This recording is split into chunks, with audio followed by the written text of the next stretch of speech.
Welcome to the Real Estate Espresso Podcast, your morning shot of what's new in the world of real estate investing. I'm your host, Victor Menashe. If you're loving what you're hearing on the podcast, go out and tell 2 friends today. Show them how easy it is to subscribe to the show. Real Estate Espresso Podcast is available on over 20 different platforms. Whether you use an Apple device, Android, Windows, or Mac, subscribing to the show is easier than ever. Spread the love around. Why keep all this goodness to yourself?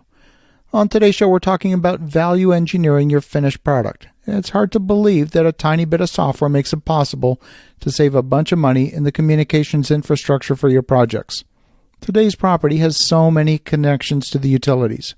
There's water, sewer, electricity, telephone, cable television, internet, and natural gas. When you're supplying services to a multifamily apartment project or an assisted living project, every single one of these services costs money. In fact, it's common to have 2 water mains, one for the household use and a second higher capacity water main for the sprinkler system. All of this duplication costs money.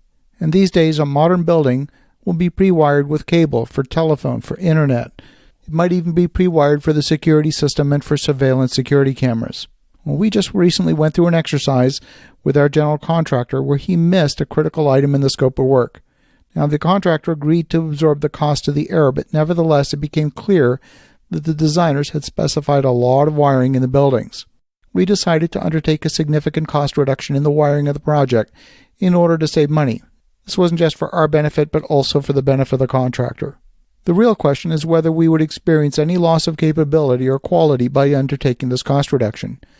We're not willing to compromise on the quality of service. At the end of the day, the residents want their service and they want it to work reliably and with great performance. They want to be able to make phone calls, watch television, and access any internet-based service. How that's accomplished really doesn't matter. Traditionally, all 3 of these services had their own separate infrastructure. Today, the technology makes it possible to put all 3 services on top of the same basic internet service. It was an easy decision to eliminate the legacy telephone wiring. These days, even in the event of a power outage, the need for a hardwired telephone is virtually non-existent. So many people have wireless cell phones that a hardwired phone is no longer needed, not even for 911 service. The second cost saving comes from eliminating the cable TV wiring. There's no need for cable TV infrastructure, and virtually every market has a TV service provider offering a digital set-top box that can be connected either by Ethernet or Wi-Fi. Now, I know what you're thinking.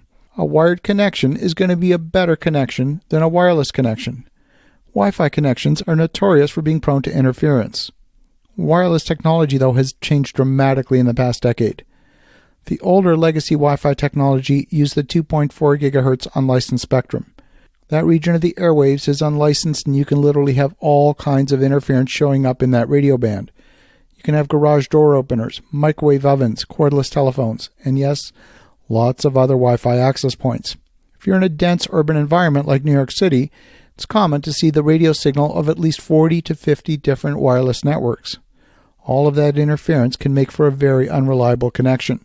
The newer wireless technology uses the 5 GHz spectrum. That too is unlicensed, but as you go up in frequency, the signal won't propagate as far. And that's both good and bad.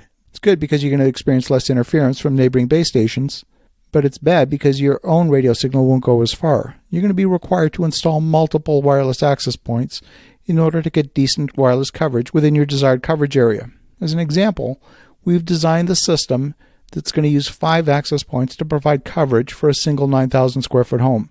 The reason for having 5 access points is to have each one operate in a different frequency band up in the 5 GHz spectrum. That means each region of the home will be very close to the base station, and each base station will not interfere with each other. The latest base stations also have an advanced technology called beamforming. This uses multiple antennas in the base station to allow the base station to figure out which direction to send the signal. It's a way of making sure the transmitter is facing the receiver, and it reduces the interference and improves the signal quality dramatically. By using the latest in Wi-Fi technology, I believe we finally rounded the corner and made it so the cost of delivering these services throughout a building can be done without the cost of wiring to each device. That represents a huge cost saving. The other technology we've incorporated is the use of optical fiber. We have optical fiber providing service to every single building. That future-proofing, that means we're going to have the ability to provide decades worth of future technology in our buildings. Each optical cable has 24 fiber strands, which means we'll be able to carry 24 times more capacity than we're currently using today. So as you're looking to value engineer your projects, consider eliminating the legacy technologies and go with the latest and greatest technology to future-proof your buildings for years and decades to come. Have an awesome rest of your day. Go make some great things happen. I'll talk to you again tomorrow.